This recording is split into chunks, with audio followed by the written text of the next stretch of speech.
தவளை இளவரசியும் அன்பான இளவரசனும்.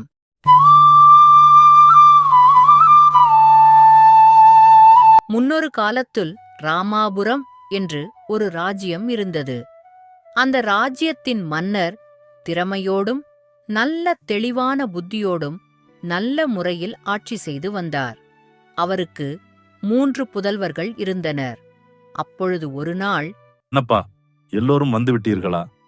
என் அருகே வாருங்கள்.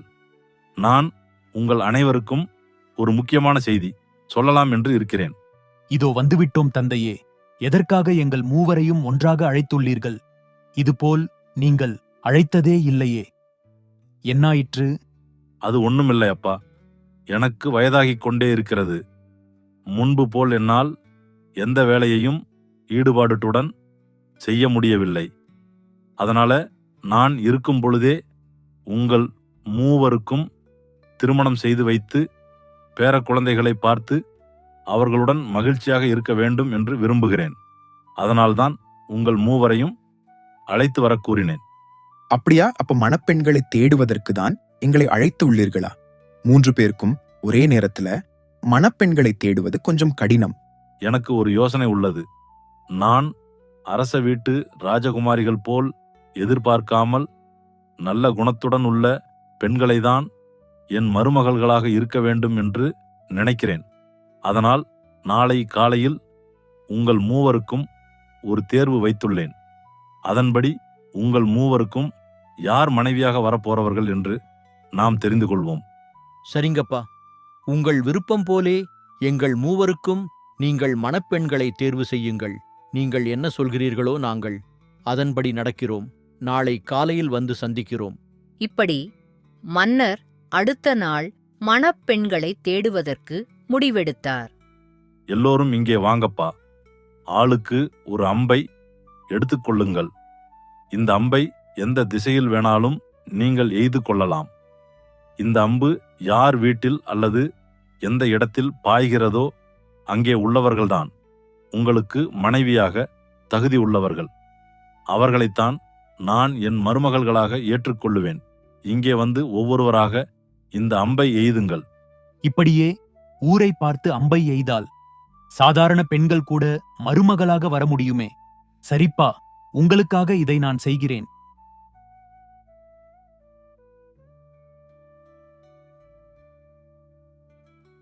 நல்ல குணமுள்ள பெண்கள் வேண்டும் என்று சொல்றீர்கள்.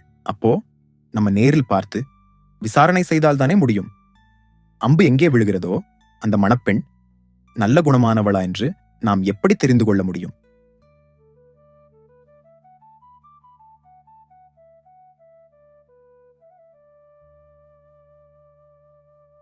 தந்தையே, உங்களுக்கு அனைத்தும் தெரியும்.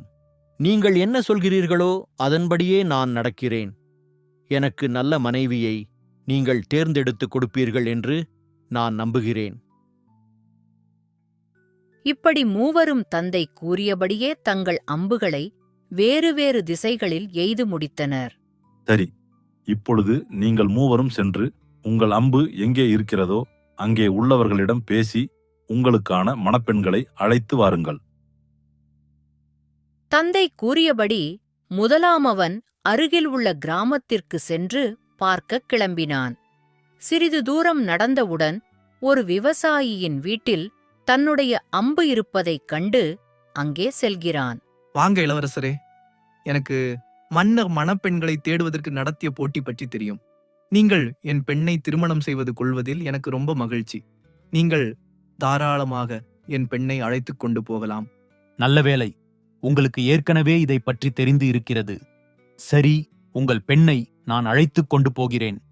திருமணம் எப்பொழுது நடைபெறும் என்று காவலாளர்களிடம் சொல்லி அனுப்புகிறோம். நாங்கள் வருகிறோம். அப்படி முதலாமவன் தனக்காக மணப்பெண்ணை அழைத்துக் கொண்டு அரண்மனைக்கு சென்றான். தந்தை கூறியபடி இரண்டாமவனும் அருகிலுள்ள மற்றொரு கிராமத்திற்கு சென்று பார்க்கக் கிளம்பினான். சிறிது தூரம் நடந்தவுடன் ஒரு செல்வந்தரின் வீட்டில் தன்னுடைய அம்பு இருப்பதைக் கண்டு அங்கே செல்கிறான். வாங்க இளவரசரே, நீங்கள் என் பெண்ணை திருமணம் செய்வது கொள்வதில் எனக்கு ரொம்ப மகிழ்ச்சி. நீங்கள் தாராளமாக என் பெண்ணை அழைத்துக் கொண்டு போகலாம். நல்ல வேளை, உங்களுக்கு ஏற்கனவே இதை பற்றி தெரிந்து இருக்கிறது. சரி, உங்கள் பொண்ணை நான் அழைத்துக் கொண்டு போகிறேன். திருமணம் எப்பொழுது நடைபெறும் என்று காவலாளர்களிடம் சொல்லி அனுப்புகிறோம். நாங்கள் வருகிறோம். அப்படி இரண்டாமவன் தனக்காக மணப்பெண்ணை அழைத்துக் கொண்டு அரண்மனைக்கு சென்றான். என்ன இது? நம்ம ஊரு முழுக்க தேடிப் பார்த்தாச்சு, நம்ம அம்பு எங்க இருக்கு என்றே தெரியவில்லையே. சரி, பக்கத்து கிராமத்திலும் போய் தேடி பார்ப்போம். பக்கத்து கிராமத்திலும் நம்ம அம்பு எங்கே இருக்கிறது என்று தெரியவில்லையே. இப்பொழுது நாம் என்ன செய்வது? அடடா, அது காட்டுக்குள் இருப்பது போல் தெரிகிறது. அங்கே சென்று பார்ப்போம். வாங்க இளவரசரே, நீங்கள் எய்த அம்பு இங்கே தான் உள்ளது. அப்படி என்றால் நீங்கள் என்னைத்தான் மணந்து கொள்ள வேண்டும். நான் தான் உங்களுக்கு மனைவியாகுவேன். எனக்கு உங்களை திருமணம் செய்ய சம்மதம். என்னது, நீ என் மனைவியா? என் அம்பு இங்கே இருந்ததனால் நீ என் மனைவியாகி விடுவாயா? ஒரு தவளையை எப்படி நான் மணந்து கொள்வேன்? இதற்கு என்ன வழி என்று தெரியவில்லையே. இல்லை மன்னர், அம்பு எங்கே இருக்கிறதோ அங்கே இருக்கிறவர்களைத்தானே மணப்பெண்ணாக ஏற்றுக்கொள்வேன் என்றார். அப்படி என்றால் நான் தானே உங்கள் மணப்பெண். நீங்கள் என்னைத்தான் திருமணம் செய்து கொள்ள வேண்டும். சரி, நான் எங்க அப்பாவிடம் உன்னை அழைத்துக் கொண்டு போகிறேன். அவரே இதற்கு ஒரு முடிவு சொல்லட்டும். அப்படி மூன்றாமவன் வேறு வழியில்லாமல் அந்த தவளையை அழைத்துக் கொண்டு அரண்மனைக்கு சென்றான். என்னப்பா எல்லாரும் நான் சொன்ன மாதிரியே சென்று உங்கள் அம்பு எய்த இடங்களிலிருந்து உங்களுக்கான மனைவிகளை அழைத்து வந்தீர்களா? தந்தையே, நான் எய்த அம்பு நமது ராஜ்யத்தின் ஒரு ஊரில் உள்ள ஒரு விவசாயியின் வீட்டில் இருந்தது. அந்த வீட்டின் விவசாயியின் மகள்தான் இது. அதான் நீங்கள் கூறியபடியே இவளை அழைத்து வந்துள்ளேன். அப்பா, நான் எய்த அம்பு ஒரு செல்வந்தர் வீட்டில் இருந்தது. அவரிடம் பேசி அவரது மகளை திருமணம் செய்வதற்காக அழைத்துக் கொண்டு வந்திருக்கிறேன். தந்தையே, என் அம்பு காட்டுக்குள் பாய்ந்து விட்டது.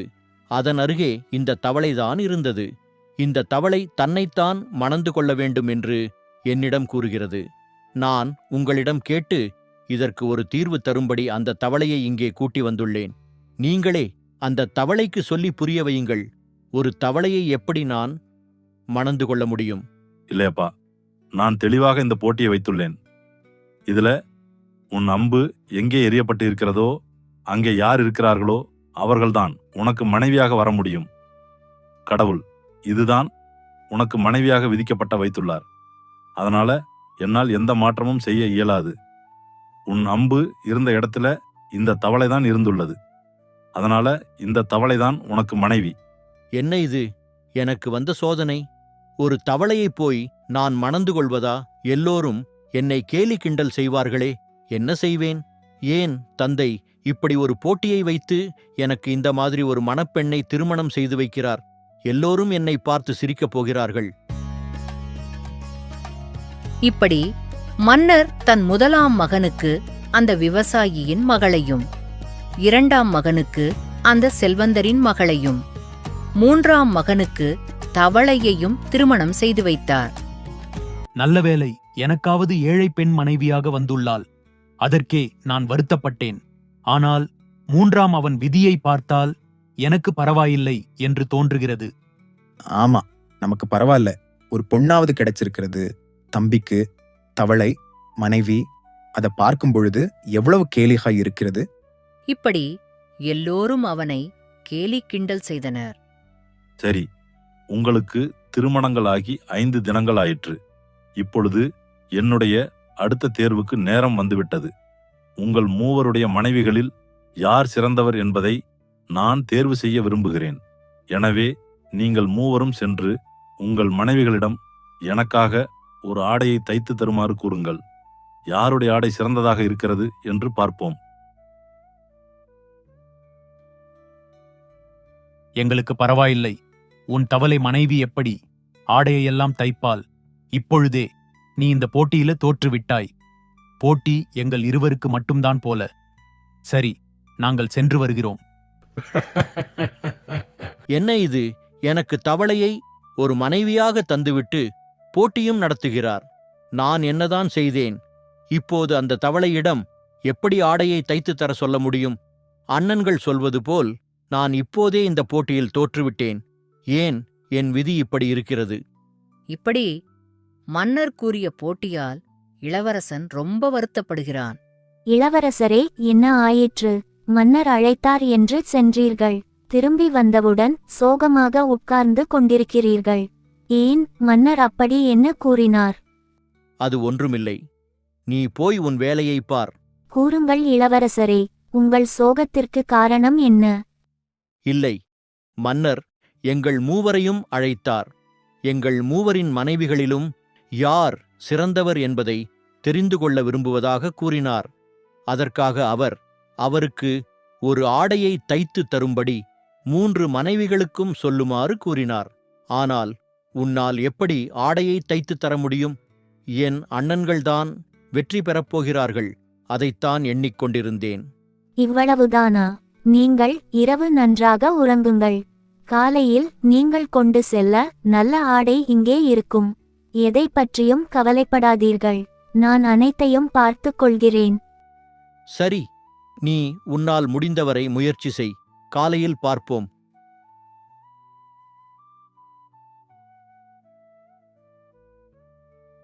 இப்படி இளவரசன் தூங்கியதும் நடு இரவில் தவளை அரண்மனையின் பின்புறத்திற்கு செல்கிறது.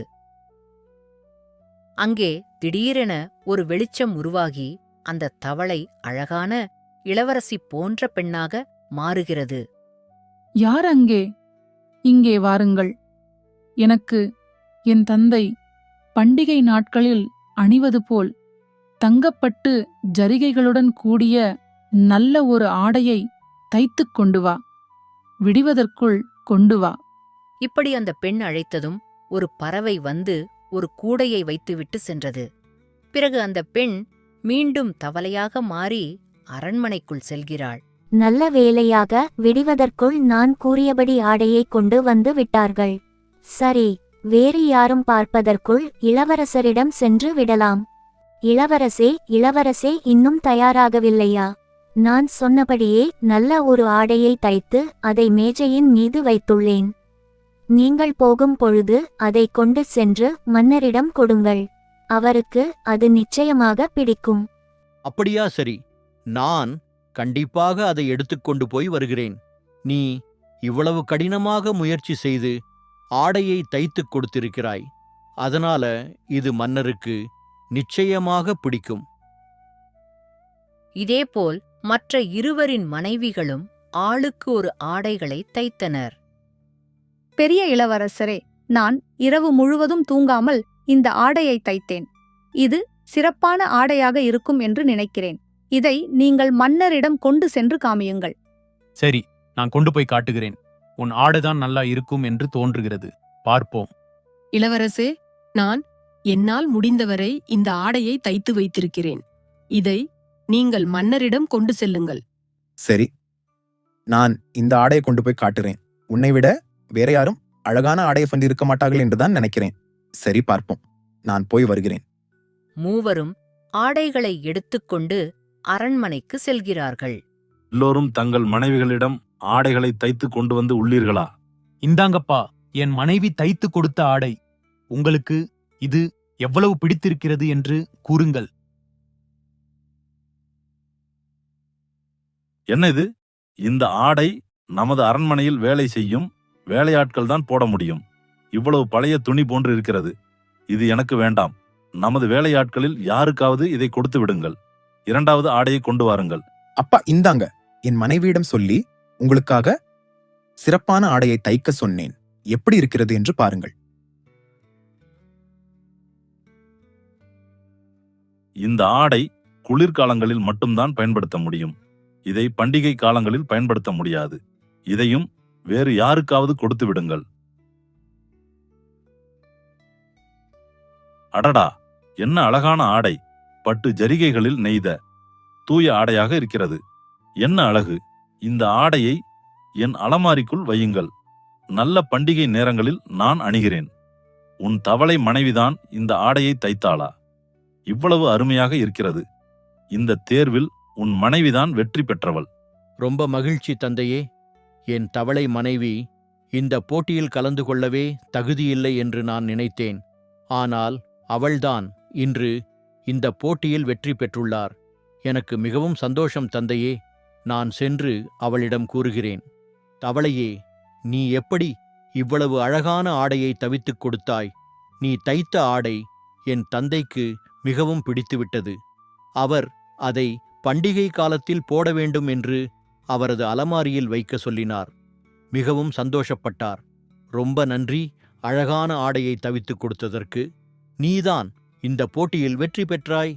இளவரசரே, உங்கள் சந்தோஷம்தான் எனக்கு முக்கியம். அதற்காகத்தான் நான் இந்த ஆடையை வடிவமைத்து கொடுத்தேன். நீங்கள் இனி எதற்கும் கவலைப்படவே வேண்டாம். இந்த தவளை மனைவியை மணந்து கொண்டதனால் நீங்கள் வருத்தமும் பட வேண்டாம். எல்லாம் விரைவில் சரியாகிவிடும். இன்று நடந்த தேர்வில் அந்த தவளைதான் வெற்றி பெற்றுள்ளது. நீ என்ன ஆடை தைத்தாய்? நான் கொண்டு போன ஆடையை வேலைக்காரர்கள்தான் போட முடியும் என்று என் தந்தை அந்த ஆடையை காவலாளர்களுக்கு கொடுத்து விட்டார். என்னது, நான் கொடுத்த ஆடையை காவலாளர்களுக்கு கொடுத்து விட்டாரா? நான் இந்த ஆடையை தைப்பதற்கு இரவு முழுக்க ஆகிப்போனது. சரி, இனிமேல் நான் ரொம்ப கவனத்துடன் செயல்படுகிறேன். நீ செய்ததுதான் நல்ல ஆடை என்று நினைத்தேன். அந்த தவளை இதைவிட அழகான பட்டு ஜரிகைகளுடன் கூடிய ஆடையை தைத்துக் கொடுத்து இன்று போட்டியில் வெற்றி பெற்றுவிட்டது. அப்படியா? அந்த தவளை வெற்றி பெற்று விட்டதா? அது எப்படி அந்த தவளை இவ்வளவு தூரம் அழகான ஆடையை தைக்க முடியும்? சரி, நான் பார்த்துக் கொள்கிறேன். இப்படி இருவரின் மனைவிகளும் போட்டியில் தோற்றதால் தவளையின் மேல் கோபப்படுகிறார்கள். வாருங்கள் என் அன்பு மகன்களே, நான் என்னுடைய அடுத்த தேர்வை வைக்கலாம் என்று நினைக்கிறேன்.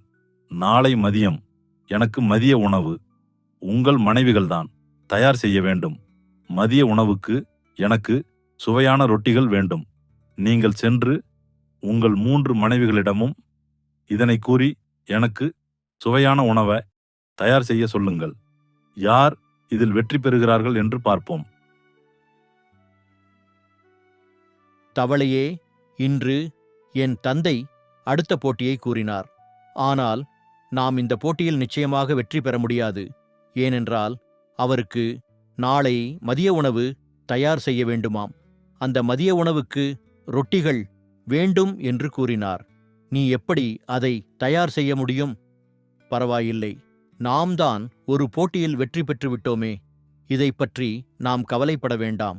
இந்த போட்டியில் அவர்களே வெற்றி பெற்றுக் கொள்ளட்டும். எனக்கு வருத்தமில்லை.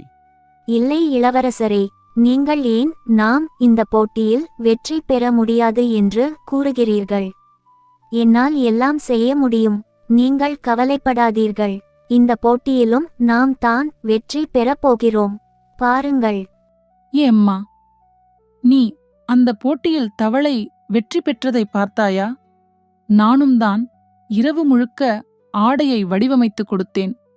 நம் இருவருக்கும் தான் போட்டி நடைபெறும் என்று நினைத்தேன். ஆனால் அந்த தவளை எப்படியோ வெற்றி பெற்றுவிட்டது. இன்று 2வது போட்டி வேறு நடக்கிறது. ஆமா அக்கா, நானும் நல்ல ஆடையை தான் கொடுத்தேன். ஆனால் மன்னருக்கு பிடிக்கவில்லை. சரி, இந்த 2வது போட்டியிலாவது நம் இருவரில் யாராவது ஒருத்தர் வெற்றி பெற வேண்டும். அந்த தவளையை வெற்றி பெறவிடக் கூடாது. நாம் இருவரும் அந்த தவளை என்ன செய்கிறது என்று பார்த்து அதன்படியே நாமும் மதிய உணவை தயார் செய்து கொடுப்போம். இப்படி இருவரும் தவளையை பார்த்து அதன்படியே நாமும் உணவை தயார் செய்யலாம்னு நினைக்கிறார்கள். என்ன, அந்த பெரிய இளவரசர்களின் மனைவிகள் இருவரும் நம் பின்னாடியே வந்து கொண்டிருக்கிறார்கள். ஓஹோ, நாம் அந்த போட்டியில் வெற்றி பெற்றதனால் என்ன செய்கிறோம் என்று பார்க்கிறார்கள் போல. நாம் அவர்களை ஏமாற்ற வேண்டும். அந்த தவளை அவர்களை ஏமாற்றுவதற்காக மாவினை எடுத்து அதனை அடுப்பினில் வைத்து சுடுவது போல் செய்தது. இதனை பார்த்த 2 பேரும் தாங்களும் அதே மாதிரி மாவினை எடுத்து அடுப்பின் நெருப்பில் தீ மூட்டி உணவை தயார் செய்தனர். நல்லவேளை, அவர்களை எப்படியும் ஏமாற்றி விட்டோம். இனி நமது மதிய உணவுக்கு ஏற்பாடு செய்வோம். யாரங்கே? இங்கே வாருங்கள். நீங்கள் சென்று என் தந்தைக்கு பிடித்த மிகவும் சுவையான அந்த ரொட்டிகளை சமைத்துக் கொண்டு வாருங்கள். வேகமாக கொண்டு வாருங்கள். எனக்கு வேண்டும். இப்படி அந்த பறவை மீண்டும் ஒரு கூடையை வந்து வைக்கிறது.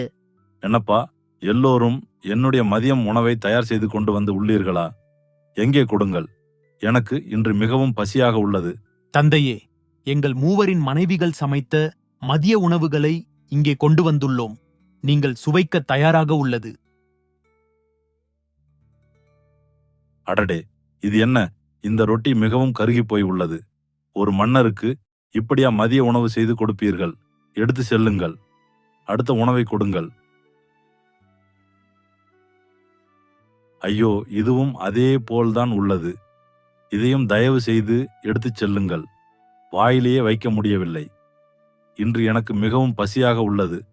அடுத்த உணவை கொண்டு வாருங்கள். தந்தையே, என் தவளை மனைவியால் என்ன முடிந்ததோ அதை சமைத்துக் கொண்டு வந்திருக்கிறாள். நீங்கள் அதை ருசித்துவிட்டு கூறுங்கள். ஆஹா, என்ன சுவையான உணவு! இது போன்ற ஒரு உணவை நான் சுவைத்ததே இல்லை. இதையெல்லாம் நீங்கள் முதலில் கொடுத்திருக்க வேண்டும். மகனே, உன் தவளை மனைவிதான் இந்த போட்டியிலும் வெற்றி பெற்றுள்ளார். இனிமேல் எனக்கு எப்போது வேண்டும் என்றாலும் உன் தவளை மனைவிதான் உணவை தயார் செய்து கொடுக்க வேண்டும். இவ்வளவு ருசியான உணவை நான் சுவைத்ததே இல்லை. பாத்தியாமா, இந்த போட்டியிலையும் அந்த தவளை தான் வெற்றி பெற்றிருக்கு. அந்த தவளை என்ன பண்ணியதோ அதே மாதிரி தானே நாமும் பண்ணினோம். ஆனால் நம்ம ரொட்டிகள் மட்டும் கருகி போய் வந்துள்ளது. அந்த தவளை ஏதோ மாய வேலை செய்தது போல. ஆமாக்கா, இந்த தவளை வேணும்னே நம்ம ஏமாத்தி விட்டுட்டு தனியா உள்ள ரொட்டியை செய்திருக்கும் என்று நினைக்கிறேன். ஏன்னா என்னுடைய ரொட்டியும் கருகிதான் வந்தது. சரி, மன்னர் அடுத்த போட்டி வைப்பாரா இல்லையான்னு தெரியல. அடுத்து நம்ம அவளை பார்த்துக்கொள்வோம். எல்லாரும் இங்கே வாங்கப்பா. இதுதான் என்னுடைய கடைசியான சோதனை. இதுவரை நடந்த தேர்வுகள் எல்லாவற்றிலும் மூன்றாமவன் மனைவி தவளைதான் வெற்றி பெற்று உள்ளது. ஆனால் இந்த தேர்வில் எப்படி தவளை வெற்றி பெறும் என்று என்னால் கூற முடியவில்லை. ஏனென்றால் இந்த மூன்றாவது போட்டியில் நமது அரண்மனையில் வெளிப்புறத்தில் ஒரு விருந்து சந்திப்பு வைத்திருக்கிறேன். அங்கு அனைவரும் அவரவர் மனைவிகளுடன் வர வேண்டும். எல்லா விருந்தினரையும் யாருடைய மனைவி அதிகமாக கவர்கிறாரோ அவள்தான் இறுதியில் போட்டியில் வெற்றி பெறுவாள். எனவே எல்லோரும் தங்கள் மனைவிகளை விழாவிற்கு அழைத்து வாருங்கள். தவளையே, இந்த 2 போட்டிகளிலும் நாம் வெற்றி பெற்றுவிட்டோம். 3வது போட்டி கடினம். என் தந்தை ஒரு விருந்துக்கு ஏற்பாடு செய்திருக்கிறார். அந்த விருந்துக்கு வருகிற அனைவரையும் யாருடைய மனைவி அதிகமாக கவர்கிறார்களோ அவர்களைத்தான் வெற்றி பெற்றவர் என்று அறிவிக்கப் போகிறார். இதில் நான் எப்படி உன்னை அழைத்துச் செல்ல முடியும்? எல்லோரும் என்னை கேலி செய்வார்கள். அதனால் நாம் இந்த போட்டியில் கலந்து கொள்ள வேண்டாம். நான் மட்டும் விருந்துக்கு சென்றுவிட்டு வருகிறேன். நீ இங்கேயே இரு. இளவரசரே, இந்த போட்டியிலும் நாம் தான் வெற்றி பெறப் போகிறோம். நான் உங்களுக்கு ஒரு மகிழ்ச்சியான செய்தி சொல்ல வேண்டும். அதை நீங்களே அந்த விழாவிற்கு நான் வரும்பொழுது தெரிந்து கொள்வீர்கள். எதை பற்றியும் யோசிக்காமல் என்னை நம்புங்கள். அந்த விழா சந்திப்பிற்கு செல்லுங்கள். சரி, நான் உன் வார்த்தையை நம்புகிறேன். நீ வரும் வரை காத்திருக்கிறேன். சென்றுவிட்டு வருகிறேன். இப்படி அனைவரும் அவரவர் மனைவிகளுடன் அங்கே வந்தனர். ஆனால் 3வது இளவரசன் மட்டும் தனியே நின்று கொண்டிருந்தான். என்னப்பா, எல்லோரும் தங்கள் மனைவிகளுடன் வந்திருக்கிறார்கள். நீ மட்டும் தனியே நின்று கொண்டிருக்கிறாய். ஏன் உன் தவளை மனைவியை இங்கு அழைத்து வந்தால் எல்லாரும் உன்னை கேலி கிண்டல் செய்வார்கள் என்று நினைக்கிறாயா? அதையெல்லாம் பொருட்படுத்தாதே. போய் உன் தவளை மனைவியை அழைத்து கொண்டு வா. இல்லை தந்தையே, அவள் நீங்கள் செல்லுங்கள், நான் பின்னாடியே வருகிறேன் என்று என்னை போக சொன்னால் சிறிது நேரத்தில் இங்கு வந்துவிடுவாள். ஒரு அழகிய வண்டியில் அந்த தவளை பெண்ணாக மாறி அங்கு வந்து இறங்கியது. நான் தான் அந்த தவளையாக இருந்தேன். இந்த இளவரசருக்கு என்மேல் உண்மையாகவே பாசம் உள்ளதா என்பதை நான் சோதிப்பதற்காகவே தவளையாக இருந்தேன். என் உண்மை முகத்தை காட்டவில்லை. இப்போது இந்த இளவரசர் என் மீது உண்மையான அன்பு வைத்திருக்கிறார் என்பதை நான் புரிந்து கொண்டேன். அதனால் என் உண்மை முகத்தை காட்டலாம் என்று நினைத்தேன். அப்படியா? ரொம்ப மகிழ்ச்சி அம்மா. என் 3வது மகனுக்கு இப்படி ஒரு புத்திசாலியான மனைவி அமைந்ததில் எனக்கு ரொம்ப சந்தோஷம். நீங்கள் இருவரும் என்றென்றும் நலமுடன் வாழ வேண்டும். அந்த தவளை இளவரசி போகும் வேகத்தில் தனது தவளை ஆடையை வெளியிலேயே வைத்துவிட்டு சென்றது. அப்போது அங்கு வந்த இளவரசன், என்ன இது? இந்த தவளை உடை இங்கே இருக்கிறதா? இனிமேல் இந்த தவளை உடை எதற்கு தேவைப்பட போகிறது? நாம் தான் நம் மனைவியின் உண்மையான முகத்தை பார்த்து விட்டோமே. இந்த தவளை உடை எனக்கு பிடிக்கவே இல்லை. இதை முதலில் நெருப்பிலிட்டு எரித்து விடுகிறேன். ஐயோ, என்ன காரியம் செய்துவிட்டீர்கள்! இன்னும் 3 நாட்கள் பொறுத்து இருந்தால் எல்லாமே சரியாகியிருக்கும். இனிமேல் நீங்கள் என்னை காண மாட்டீர்கள். நான் வேண்டுமென்றால் தூர தேசத்தில் இருக்கும் ராஜ்யத்திற்கு தனிமையில் வந்து என்னை அழைத்துச் செல்லுங்கள். திடீரென்று அந்த பெண் மாயமானார். ஐயோ, எவ்வளவு பெரிய தவறு செய்துவிட்டேன். எப்படியாவது நான் என் மனைவியை கண்டுபிடித்தே ஆக வேண்டும். இதை தந்தையிடம் பொய் சொல்வோம். நடந்தது அனைத்தையும் தந்தையிடம் கூறினான். தந்தையே, நான் என் மனைவியை கண்டுபிடித்து அழைத்துக் கொண்டு வர செல்கிறேன். நீ மட்டும் கொஞ்சம் அவசரப்படாமல் இருந்திருக்கலாம் அல்லவா? சரிப்பா, நீ சென்று என் மருமகளை அழைத்துக் கொண்டு வா. உனக்கு அந்த கடவுள் உதவி செய்வார். நீ நம்பிக்கையுடன் செல். இப்படி தன் தந்தையின் ஆசியுடன் தன் மனைவியை தேடுவதற்காக பல நாட்கள் பல இடங்களில் அலைந்து திரிந்து கடைசியில் ஒரு முனிவரை சந்தித்தான். அந்த முனிவரிடம் நடந்ததை எல்லாம் கூறுகிறான். எனக்கு என் மனைவியை கண்டுபிடிக்க உதவி செய்யுங்கள் ஐயா. அப்படியா? நீ இந்த ராஜ்யத்தின் இளவரசியை தான் பார்த்து உள்ளாய். அந்த இளவரசிக்கும் அவரது தந்தைக்கும் சிறிய மனத்தாங்கள். அதனால்தான் அவர் தன் மகளுக்கு சாபம் கொடுத்து 1.5 வருடங்கள் தவளையாக இருக்க வேண்டும் என கூறிவிட்டார். அந்த 1.5 வருடங்கள் முடிய 3 நாட்கள் இருக்கையில்தான் நீ அந்த தவளை உடையை எரித்துள்ளாய். அதனால் அவள் அந்த ராஜ்யத்துக்கே திரும்ப சென்று விடுமாறு ஆகிவிட்டது. பக்கத்து ஊரில்தான் அந்த அரண்மனை இருக்கிறது. நீ அங்கே சென்று மன்னரிடம் பேசி உன் மனைவியை அழைத்து செல். ரொம்ப நன்றி ஐயா. நான் இந்த உதவியை மறக்கவே மாட்டேன். நான் செல்கிறேன். அந்த முனிவர் கூறியபடி வேறொரு அரண்மனையை தேடி சென்றான். அரண்மனையை கண்டுபிடித்துவிட்டு இங்கே உள்ள ராஜாவிடம் சென்றான். யார் நீ? இங்கே எதற்கு வந்தாய்? பார்க்க இளவரசன் போல் இருக்கிறாய். ஐயா, நான் உங்கள் மகள் இளவரசியை காண வந்துள்ளேன். அவள் தவளையாக இருக்கும் பொழுது நான் அவளை திருமணம் செய்து உள்ளேன். என் மகள் தவளையாக இருக்கும் பொழுது அவளை மணந்தவன் நீதானா? எனக்கும் என் மகளுக்கும் நடந்த சிறிய வாக்குவாதத்தில் நான் யோசிக்காமல் இப்படி ஒரு தவறை செய்துவிட்டேன். அதனால்தான் என் மகள் தவளையாக அங்கே இருந்து உள்ளார். இப்பொழுது அவள் உன் மனைவியாக விரும்புகிறாளா இல்லையா என்று என் மகள்தான் கூற வேண்டும். நான் உன்னை என் மகளிடம் அழைத்து செல்கிறேன். அவளே முடிவு செய்யட்டும். அவளுக்கு விருப்பம் என்றால் நீ அவளை அழைத்து செல்லலாம். தந்தையே, என்னை மன்னித்து விடுங்கள். நான் உங்கள் பேச்சைக் கேட்காமல் இவ்வாறு நடந்து கொண்டதற்கு எனக்கு நல்ல தண்டனை கிடைத்துவிட்டது. இவர்தான் நான் தவளையாக இருக்கும் பொழுது என்னை திருமணம் செய்து கொண்டார். என்னை தவளை என்று எண்ணாமல் மிகவும் அன்பாக நேசித்தார். எனவே எனக்கு இவருடன் செல்லவே விருப்பம். நீங்களே எங்களுக்கு மீண்டும் ஒரு முறை திருமணம் செய்து வையுங்கள். சரி அம்மா, எனக்கும் இந்த இளவரசன் நல்ல குணமுள்ளவனாக தெரிகிறான். நீங்கள் இருவரும் ஒன்றாக சேர்ந்து நலமுடன் வாழ வேண்டும். நானும் உங்களுடன் வருகிறேன்.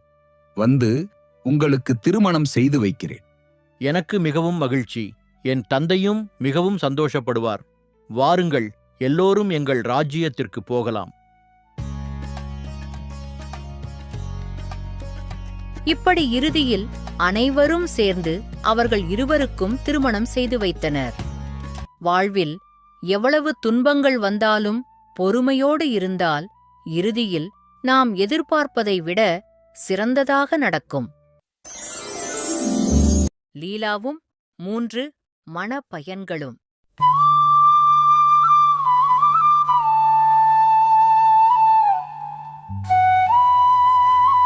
முன்னொரு காலத்துல ராமபுரி அப்படின்ற ராஜ்யத்தை ஒரு மன்னர் ஆட்சி செய்து வந்தார்.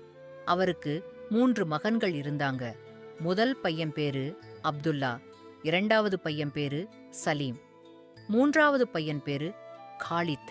இந்த 3 பேரும் தந்தை சொல் தட்டாத பையன்களாவும் நல்ல அறிவோடையும் திறமையோடையும் இருந்தாங்க.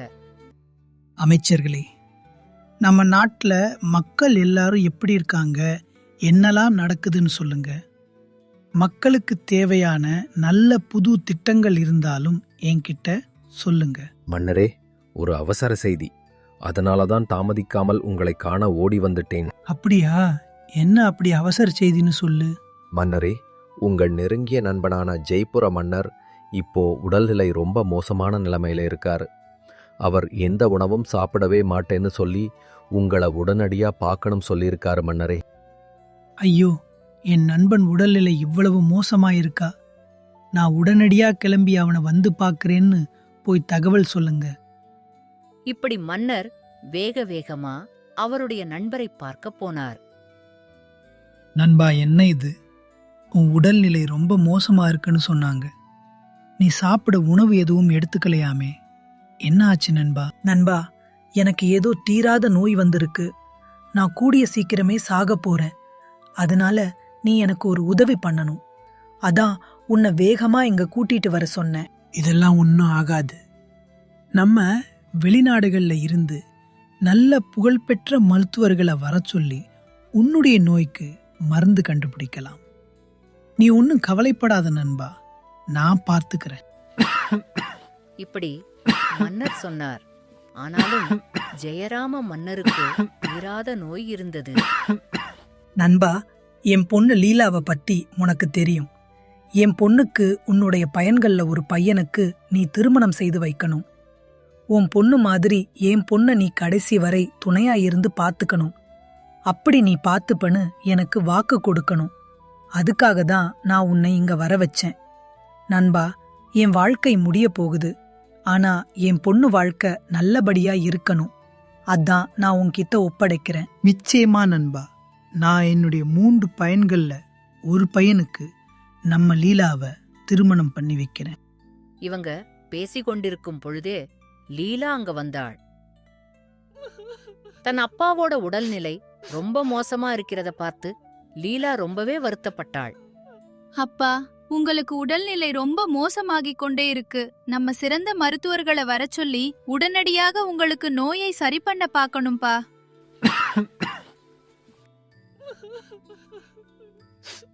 லீலா, அப்பாக்கு ஏதோ தீராத நோய் வந்திருக்குமா? நான் எவ்வளவு நாள் இருப்பேன்னு சொல்ல முடியாது. அதனாலதான் என் நண்பனான இவனை வர சொல்லியிருக்கேன். என் நண்பன் கிட்ட உன்னை ஒப்படைக்கிறேன். அவன் அவருடைய 3 பையன்கள்ல ஒரு பையனுக்கு உன்னை திருமணம் பண்ணி வைக்க சம்மதம்னு சொல்லியிருக்கான். அதனால நீ அப்பா பேச்ச கேட்டு அவருடைய பையன்ல ஒரு பையனை திருமணம் பண்ணிக்கோமா. அப்பா, நீங்க சொல்ற மாதிரியே நான் பண்றேன்பா. ஆனா உங்களுக்கு ஒன்னும் ஆகாதுப்பா. ஆமாமா லீலா, நான் வெளியூர்கள்ல இருந்து நிறைய மருத்துவர்களை வர வச்சிருக்கேன். எல்லாரும் இவனுக்கு வந்து மருத்துவம் பார்த்தது நோயை சரி பண்ணுவாங்க. நீ கவலைப்படாதமா. இப்படி கொஞ்ச நாளுக்கு போச்சு. மன்னருக்கு ரொம்ப உடம்பு சரியில்லாம போய் அவர் இறந்து போயிட்டாரு. மன்னரும் அவரோட 3 பசங்களும் வந்து இறப்பு சடங்குகள் எல்லாத்தையும் செஞ்சாங்க. தன்னுடைய நண்பன் இறந்ததுக்கு அப்புறம் அவர் சொன்ன விஷயத்த மன்னர் யோசிச்சுக்கிட்டே இருந்தாரு. அப்புறமா ஒரு முடிவுக்கு வந்தார். நம்ம நாளைக்கு நம்ம 3 பையன்களையும் கூப்பிட்டு விசாரிச்சு பார்ப்போம். அதுல யார் லீலாவை திருமணம் பண்ண தயாரா இருக்காங்கன்னு பார்த்துட்டு அவங்களுக்கு லீலாவை திருமணம் பண்ணி வைப்போம். 3 பேரையும் ஒன்னா கூப்பிட்டு பேசினாதான் தெரியும். அமைச்சரே, நீங்க போய் என்னுடைய 3 பையன்களையும் இங்க உடனடியா வர சொல்லுங்க. மன்னர் சொன்ன மாதிரியே 3 பேரும் வந்தாங்க. என் அன்பு பசங்களா, என் உயிருக்கு உயிரான நண்பன் இறக்கும் பொழுது என்கிட்ட ஒரு வாக்கு வாங்கினான். அது என்னன்னு உங்க எல்லாருக்கும் தெரியும். இப்போ உங்க 3 பேர்ல யார் லீலாவை திருமணம் பண்ண ஆசைப்படுறீங்கன்னு தெரிஞ்சா அவங்களுக்கு அவங்கள திருமணம் பண்ணி வைப்பேன். அப்துல்லா, நீ சொல்லுப்பா, உனக்கு திருமணம் பண்ணிக்க சம்மதமா? நிச்சயமாப்பா, எனக்கு லீலாவை திருமணம் பண்ணிக்க சம்மதம். லீலா எவ்வளவு பேரழகியா இருக்கா.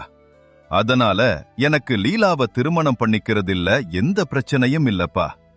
எனக்கு லீலாக ரொம்ப பிடிக்கும். அப்படியா? சரிப்பா. சரி சலீம், நீ சொல்லுப்பா. உனக்கு லீலாவை திருமணம் பண்ணிக்க சம்மரமா, இல்ல உன் அண்ணன் அப்துல்லாவே திருமணம் பண்ணிக்கட்டுமா? இல்லப்பா, எனக்கும் லீலாவை திருமணம் பண்ணிக்க சம்மதமப்பா. லீலா நம்ம பக்கத்து ராஜ்யத்தோட ஒரே பொண்ணு. அது மட்டும் இல்லாம அழகானவளும் கூட. உங்க நண்பருடைய பொண்ணு வேறு, அதனால எனக்கு லீலாவை திருமணம் பண்ணிக்க சம்மதம்பா. அப்படியா? சரிப்பா. என்னப்பா காலிட், உனக்கு லீலாவை திருமணம் செய்ய சம்மதமா? இல்ல உன்னுடைய 2 அண்ணன்கள்ல யாரையாவது ஒருத்தருக்கு நான் லீலாவை திருமணம் செய்து கொடுக்கவா? அப்பா, எனக்கும் லீலாவை ரொம்ப பிடிக்கும்பா. லீலா ரொம்ப தன்மையான, அழகான, அறிவான பொண்ணு. அது மட்டும் இல்லாமல் இப்போ அவள் அப்பாவையும் இழந்துட்டு தனியாக இருக்கா. அதனால் எனக்கு அவளை திருமணம் பண்ணிக்க சம்மதம். ஆனால் அண்ணன்களுக்கு நீங்கள் திருமணம் பண்ணி வைக்க நினச்சிங்கன்னா அதுக்கும் நான் சம்மதம் சொல்கிறேன்ப்பா. உங்கள் விருப்பம்ப்பா. நீங்கள் என்னை திருமணம் பண்ண சொன்னாலும் எனக்கு சம்மதம். இல்லை அண்ணன்களுக்கு திருமணம் பண்ணி வச்சாலும் எனக்கு சம்மதம் தான்ப்பா. இப்படி 3 பேரும் லீலாவை திருமணம் பண்ணிக்க சம்மதம் அப்படின்னு சொன்னதுனால மன்னருக்கு ஒரே குழப்பமா இருந்தது. சரி, லீலா கிட்டயே போய் கேட்போம் அப்படின்னு நினைக்கிறாரு மன்னர். மன்னர் லீலாவை பார்க்க போறாரு. லீலாவோ தன் அப்பா இறந்த துக்கத்திலேயே இருந்தாள். எம்மாடி லீலா, நான் உங்க அப்பா என்கிட்ட சொன்ன மாதிரி என்னுடைய 3 பையன்களை ஒருத்தருக்கு உன்னை திருமணம் பண்ணி வைக்கலாம்னு நினைக்கிறேன். உனக்கு இந்த 3 பேர்ல யாரு தன் கணவனா இருக்கணும் அப்படின்னு நினைக்கிறேன்னு சொல்லுமா. அவங்களையே நான் உனக்கு திருமணம் பண்ணி வைக்கிறேன். இல்ல மாமா, எனக்கு அப்படி எந்த விருப்பமும் இல்ல. உங்க 3 பையன்களும் நல்ல தன்மையான அறிவுள்ள இளவரசர்களா இருக்காங்க. என் அப்பா சொன்ன மாதிரி நீங்களே இதுல யார் எனக்கு சிறந்தவங்களோ அவங்கள திருமணம் பண்ணி வைங்க. எனக்கு யாராக இருந்தாலும் சம்மதம். லீலாவும் இப்படி சொன்னதுனால மன்னர் அங்கிருந்து வந்துட்டார். லீலா நல்ல திறமையான அறிவான பொண்ணாக இருந்தாள். ரொம்ப பாசமான பொண்ணாவும் வளர்ந்திருந்தாள். அதனால யார் லீலா மேல அதிக பாசம் வச்சிருக்காங்களோ அவங்களையே லீலாவுக்கு திருமணம் பண்ணி வைக்கணும் அப்படின்னு மன்னர் நினைச்சாரு. ஆழ்ந்த சிந்தனைக்கு அப்புறம் அவர் ஒரு போட்டியை நடத்தலாம்னு நினைச்சாரு. என்ன, அப்பா மூத்த பிள்ளையான நமக்குத்தானே திருமணம் பண்ணி வைக்கணும்? ஏன் மத்த 2 பேர்கிட்ட தேவையில்லாம கேட்டுட்டு இருக்காங்க? நான் தான் லீலாவா திருமணம் பண்ணிக்க சம்மதம் சொல்லிட்டேனே, அப்ப எனக்கே திருமணம் பண்ணி வைக்க வேண்டியதுதானே. சரி, என்னதான் நடக்குதுன்னு பாப்போம். எப்படி இருந்தாலும் நமக்கு தான் திருமணம் பண்ணி வைப்பாங்க. நல்ல வேளை, அப்பா நம்மளெல்லாம் கேட்காம நேரா நம்ம அண்ணன் அப்துல்லாவுக்கே லீலாவை திருமணம் பண்ணி வச்சிருவாருன்னு நினைச்சோம். நல்ல வேளை, நம்ம சம்மதத்தையும் கேட்டிருக்காங்க. இனிமே நல்லா யோசிச்சு லீலாவுக்கு பொருத்தமான நம்மள தான் திருமணம் பண்ணி வைப்பாங்க. அப்பா அவருடைய நண்பர் சொன்ன மாதிரி 3 பேர்ல ஒரு தர திருமணம் பண்ணி வைக்கணும்னு நினைக்கிறாங்க. அதனால தான் நம்ம கிட்டலாம் கேட்டிருக்காங்க. இல்லைன்னா மூத்த அண்ணன் அப்துல்லாவுக்கே திருமணம் பண்ணி வைப்பாங்க. லீலா பாவம் அப்பாவையும் இழந்துட்டு ரொம்ப துக்கத்தில் இருப்பா. நம்மளை திருமணம் பண்ணி வச்சாங்கன்னா நம்ம அவளை அக்கறையோடையும் பொறுப்போடவும் பாசமாவும் பார்த்துக்கணும். இப்படியே அப்பா யாருக்கு லீலாவை திருமணம் பண்ணி வைப்பாங்க அப்படின்னு தங்களுக்குள்ளேயே இந்த 3 இளவரசர்களும் பேசிக்கிட்டாங்க. விடிஞ்சதும் மன்னர் மாளிகைக்கு வெளியில தன் 3 பிள்ளைகளையும் வரச் சொல்றாரு. வெளியில ஒரு மேஜையில் 3 பணப்பைகள் இருக்கு. என் அன்பு மகன்களே, உங்க 3 பேருக்கும் நான் ஒரு போட்டி வச்சிருக்கேன். இந்த போட்டியில யார் வெற்றி பெற்றார்களோ அவங்களுக்கு தான் லீலாவை திருமணம் பண்ணி வைக்க போறேன். இப்போ உங்களுக்கு முன்னாடி அந்த மேஜையில் 3 பணப்பைகள் இருக்கு. ஒவ்வொரு பணப்பையிலையும் 500 நாணயங்கள் இருக்கு. உங்க 3வருக்கும் 1 மாத காலம் அவகாசம் தரேன். நீங்க 3வரும் எங்க வேணா போங்க. எங்க வேணா பயணம் பண்ணி இந்த 500 பொற்காசுகள்ல ஏதாவது ஒரு பொருளை லீலாவுக்காக வாங்கிட்டு வாங்க. அந்த பொருளின் மதிப்பை வச்சு யாருக்கு லீலாவை திருமணம் பண்ணி வைக்கலான்னு நான் முடிவு எடுப்பேன். இப்போ நீங்க கிளம்பலாம். சரிங்கப்பா, நீங்க சொன்ன மாதிரியே இந்த 500 பொற்காசுகளை வச்சு லீலாவுக்கு நான் தான் சிறந்தவன் அப்படின்னு நிரூபிக்கிறேன். நான் போயிட்டு வரேன்பா. ஆமாப்பா, நானும் லீலாவுக்கு சிறந்தவன்தான்னு நிரூபிக்க எனக்கும் இது ஒரு நல்ல வாய்ப்பு. நானும் போயிட்டு வரேன்ப்பா. நானும் போயிட்டு வரேன்ப்பா. எனக்கு எந்த பொருள் சிறந்ததுன்னு தோணுதோ நானும் அதை லீலாவுக்காக கொண்டுட்டு வரேன்ப்பா. போயிட்டு வரேன். 3 பேரும் தனித்தனிய கிளம்பி போனாங்க. முதலாவது பையனான அப்துல்லா பாலைவன பகுதிகள்ல போனாரு. அங்க இருக்கிற சில கடைகளுக்கெல்லாம் போய் பார்த்தாரு. எதுவும் அவருக்கு பிடிக்கல. அப்படியே பயணம் பண்ணிக்கிட்டே இருந்தாரு. கொஞ்ச நாட்களுக்கு அப்புறம் ஒரு பாலைவன பகுதியில ஒரு போர்வை கடை இருக்கிறத பார்க்கிறார். போர்வை வாங்கலையோ? போர்வை, இது மந்திர சக்தி வாய்ந்த போர்வைங்க. வந்து வாங்கிக்கோங்க. வாங்கய்யா வாங்க, இந்த போர்வைய வாங்கிக்கோங்க. இந்த போர்வை முழுக்க மந்திர சக்தி நிறைந்தது. இதுல நீங்க எந்த போர்வையை எடுத்தாலும் அதுல ஒரு மந்திர சக்தி இருக்கும். அதனால இந்த போர்வைய வாங்கிக்கோங்கய்யா. அப்படியா? போர்வையில மந்திர சக்தி இருக்கா? போர்வையில என்ன மந்திர சக்தி இருக்க போகுது? என்னையா, என்ன ஏமாத்த பாக்குறீங்களா? அப்படி சொல்லாதீங்க ஐயா. இந்த போர்வையை எடுத்து நீங்க தரையில விரிச்சு அது மேல உட்காந்துக்கிட்டு எந்த இடத்துக்கு போகணும்னு நினைக்கிறீங்களோ அந்த இடத்துக்கு உங்களை இந்த போர்வை கூட்டிட்டு போய்விடும். பறந்து வேகமா கூட்டிட்டு போயிருங்கய்யா. அப்ப இது ஒரு அதிசய போர்வைதான். நான் திருமணம் பண்ணிக்க போற பொண்ணுக்காக ஒரு அதிசய பொருளை வாங்கலாம்னு தான் தேடிக்கிட்டு இருந்தேன். இந்த பொருள் அதுக்கு ஏத்த மாதிரி இருக்கு. சரி, எனக்கு ஒன்னு கொடுங்க. இந்தாங்கய்யா, எடுத்துக்கோங்க. இதனுடைய விலை 500 பொற்காசுகள்.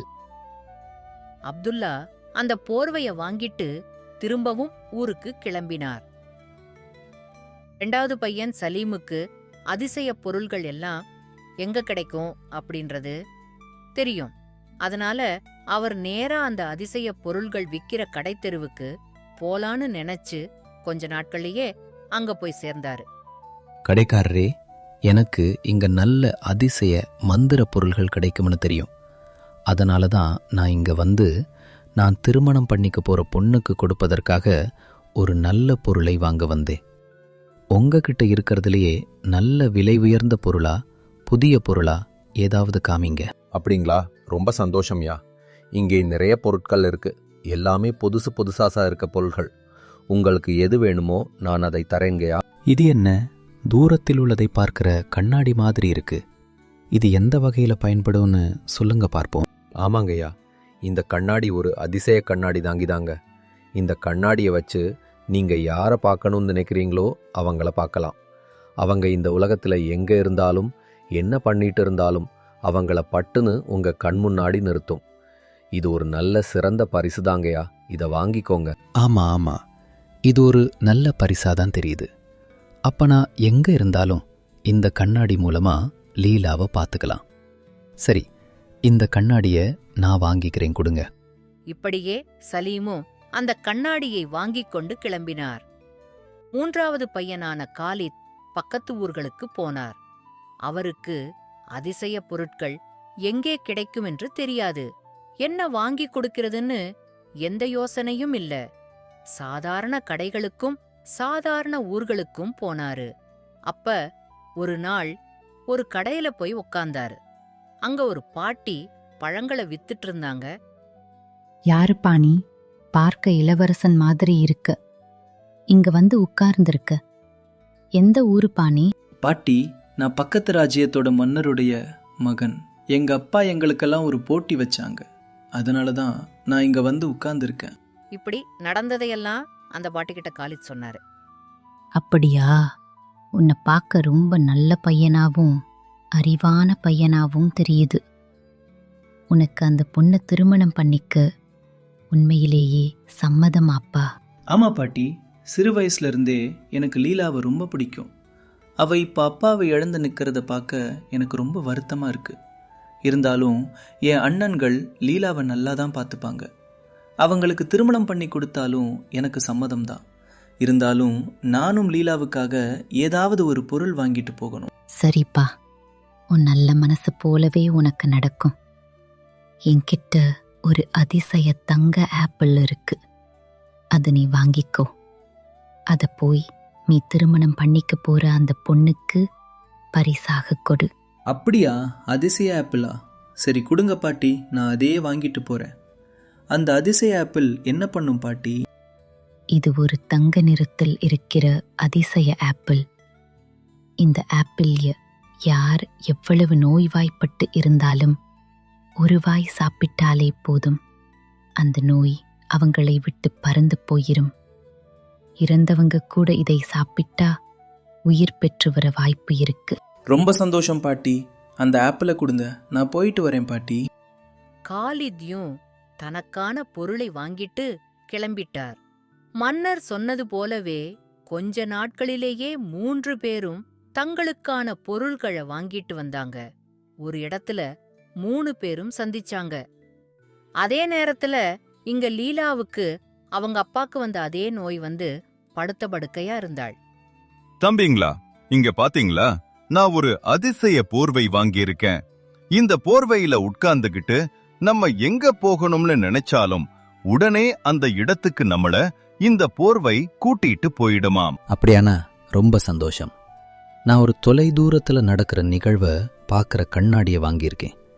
இந்த கண்ணாடி வழியா நம்ம யாரை நினச்சிக்கிட்டு பார்க்குறோமோ அவங்க இந்த உலகத்தில் எங்கே இருந்தாலும் உடனே இந்த கண்ணாடி நமக்கு காட்டும். நானும் ஒரு தங்க ஆப்பிள் வாங்கியிருக்கேன். இந்த தங்க ஆப்பிள் யார் சாப்பிட்டாலும் அவங்களுக்கு இருக்கிற எந்த நோயா இருந்தாலும் உடனே குணமாயிடும். இறந்து போற தருவாயில இருந்தாலும் கூட அவங்களுக்கு உடனே உடம்பு சரியாகி நல்லபடியா இருப்பாங்களாம். பரவாயில்லையே, நம்ம 3 பேர் வாங்கியிருக்க பொருள்கள் எல்லாமே நல்லதா இருக்கு. நம்ம இந்த பொருட்களை எல்லாம் ஒரு தடவை பயன்படுத்தி பார்ப்போம். ஆமா அண்ணா, முதல்ல லீலாவை நினைச்சிட்டு இந்த கண்ணாடியில லீலா என்ன பண்ணிக்கிட்டு இருக்கான்னு பார்ப்போம். இப்படியே அவங்க அந்த கண்ணாடி வழியா லீலாவை பார்க்கறாங்க. லீலா அந்த நோயினால படுத்த படுக்கையா இருக்கான்னு தெரியுது. அடடே, லீலாவுக்கு ரொம்ப உடம்பு சரியில்லை. அவங்க அப்பாவுக்கு வந்த அதே தீராத நோய் வந்திருக்கு போல. அதனால அவ இறக்கும் தருவாயில் இருக்கா. அப்படின்னா நம்ம உடனே இந்த போர்வையை பயன்படுத்தி லீலாவுடைய அரண்மனைக்கு போவோம். போய் அவளுக்கு மருத்துவம் பார்ப்போம். ஆமா, நம்ம வேகமா போய் லீலாவுக்கு எப்படியாவது அந்த நோயை குணப்படுத்தணும்.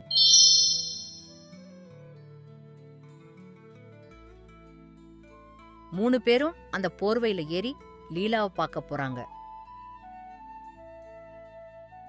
லீலா, இந்த தங்க ஆப்பிள நீ ஒரு வாய் சாப்பிட்டாலே போதும், உனக்கு இருக்கிற நோய் எல்லாமே குணமாயிரும். இந்தா சாப்பிடு. அந்த தங்காப்புல ஒரு வாய் சாப்பிட்டதுமே லீலாவுக்கு குணமாயிடுச்சு. அடடே, எனக்கு பரிபூரணமா சரியாயிடுச்சு. நானும் எங்க அப்பா மாதிரியே இறந்து போயிடுவேன்னு நினைச்சேன். ஆனா நீங்க 3 பேரும் சேர்ந்து என்ன குணப்படுத்திட்டீங்க. ரொம்ப நன்றி. 3 பேரும் சேர்ந்து லீலாவை காப்பாத்துனத நினைச்சு எல்லாரும் ரொம்ப சந்தோஷப்பட்டாங்க. ஆனாலும் மன்னர் மட்டும் ஒரு குழப்பத்திலேயே இருந்தாரு. மன்னரே, நீங்க இன்னும் ஏன் இவ்வளவு குழப்பத்தில் இருக்கீங்க? நம்ம 3 பையன்களும் சேர்ந்து லீலாவை அவளுடைய தீராத நோயிலிருந்து குணப்படுத்தி விட்டாங்க. இருந்தும் உங்க முகத்துல ஒரு சிறு குழப்பம் இருக்கிறத நான் பார்க்கறேன். ஏன் மன்னரே? அது ஒன்றும் இல்லை அமைச்சரே.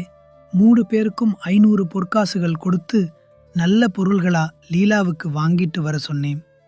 3 பேர் வாங்கிட்டு வந்த பொருட்களும் எந்த குறையுமே இல்லை. அதனால இப்போ யாருக்குத்தான் நான் லீலாவை திருமணம் பண்ணி கொடுக்கறதுன்னு ஒரே குழப்பமா இருக்கு. அதைத்தான் அமைச்சரே நான் யோசனை பண்ணிக்கிட்டு இருக்கேன். நீங்க சொல்றது சரிதான் மன்னரே. 3 பேருமே சிறந்த பரிசுகள் வாங்கிட்டு வந்ததுனால யாரை சொல்றதுன்னு ஒரே குழப்பமா தான் இருக்கும். ஆனாலும் எனக்கு ஒரு யோசனை இருக்கு மன்னரே. அப்படியா? அது என்ன யோசனை?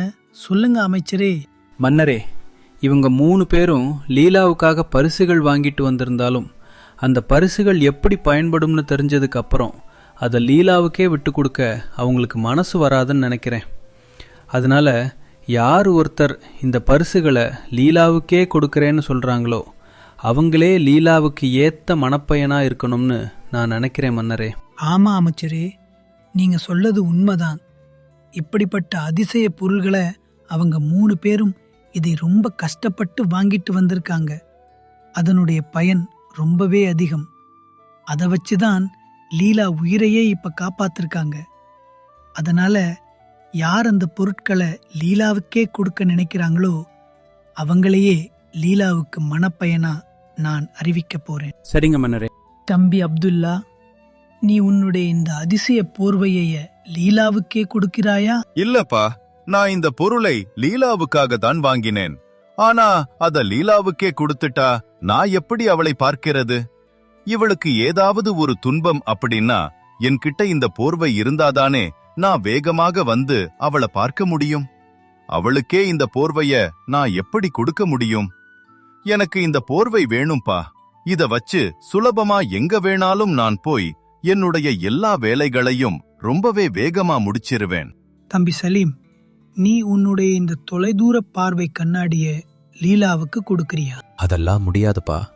இந்த கண்ணாடி என்கிட்ட இருந்தாதான் நான் எப்ப வேணாலும் லீலாவை பார்க்க முடியும். லீலாவுக்கு உடம்பு நல்லா இருக்கா நல்லா இல்லையா எல்லாத்தையும் நான் இது வழியாவே பார்த்துப்பேன். நான் லீலா கூடவே இருக்கணும்னு அவசியம் இல்லை. தொலைதூரத்தில் இருந்து கூட நான் லீலாவை கவனிச்சுக்குவேன். அதனால இந்த கண்ணாடி எனக்கு வேணும்பா. தம்பி காலித், நீ உன்னுடைய இந்த தங்க ஆப்பிள லீலாவுக்கு கொடுக்கறியா? நிச்சயமாப்பா, நான் இதை லீலாவுக்காக தான் வாங்கினேன். இதுல இருந்து ஒரு வாய் சாப்பிட்டதுக்கே லீலாவுடைய தீராத நோய் கூட உடனே சரியாயிடுச்சு. இந்த ஆப்பிள் லீலா கிட்டேயே இருந்தா அவளுக்கு எந்த நோயும் வராது. ஆயுசு முழுக்க நல்ல சுகத்தோட நல்ல உடல் நலத்தோட அவ இருப்பா. அதனால இந்த ஆப்பிளை லீலாவே வச்சுக்கட்டும்பா. நீ சொல்றது சரிப்பா. ஆனா இந்த தங்க ஆப்பிள் உன்கிட்ட இல்லைன்னா உனக்கு ஏதாவது நோய் வர்ற அந்த நேரத்துல நீ என்ன பண்ணுவ? இல்லப்பா, எனக்கு எந்த நோய் வந்தாலும் பரவாயில்ல. இதை நான் லீலாவுக்கு தான் வாங்கிட்டு வந்தேன். இந்த ஆப்பிளை லீலாவுக்கு கொடுத்துருங்கப்பா. என் அன்பு பசங்களா, நீங்க 3 பேரும் லீலாவை திருமணம் பண்ணிக்க சம்மதம் சொன்னீங்க. உங்களுக்கான போட்டியையும் நான் வச்சேன். ஆனாலும் இந்த போட்டியில வெற்றி பெற்றது காலித்தான். ஏன்னா காலித்தான் தனக்கு என்ன ஆனாலும் பரவாயில்லை அப்படின்னும் லீலா நல்லா இருக்கணும் அப்படின்னும் நினைச்சா. நீங்க எல்லாரும் லீலாவை என்னதான் நேசித்திருந்தாலும் உங்களை நேசிக்கிறதை விட கம்மிதான். காலித்தான் லீலாவை ரொம்ப அதிகமா நேசிக்கிறான். அதனால அவன்தான் லீலாவுக்கு ஏத்த மணவாளன். லீலா, காலித்தை திருமணம் பண்ண உனக்கு சம்மதமாம்மா? எனக்கு சம்மதம் மாமா. எனக்கும் காலித்த ரொம்ப பிடிக்கும் மாமா. எங்க அப்பா சொன்ன மாதிரியே நீங்க எனக்கு சரியான ஒரு ஆளுதான் தேர்ந்தெடுத்திருக்கீங்க. மன்னர் காலித்துக்கும் லீலாவுக்கும் திருமணம் பண்ணி வச்சாரு. நம்மளும் யார் ஒருவரை நேசிச்சாலும் அவங்களுக்காக எந்த சுயநலமும் இல்லாம விட்டு கொடுக்க தயாரா இருக்கணும். அப்பதான் அந்த அன்புக்கு ஏத்த மரியாதை நமக்கு கிடைக்கும்.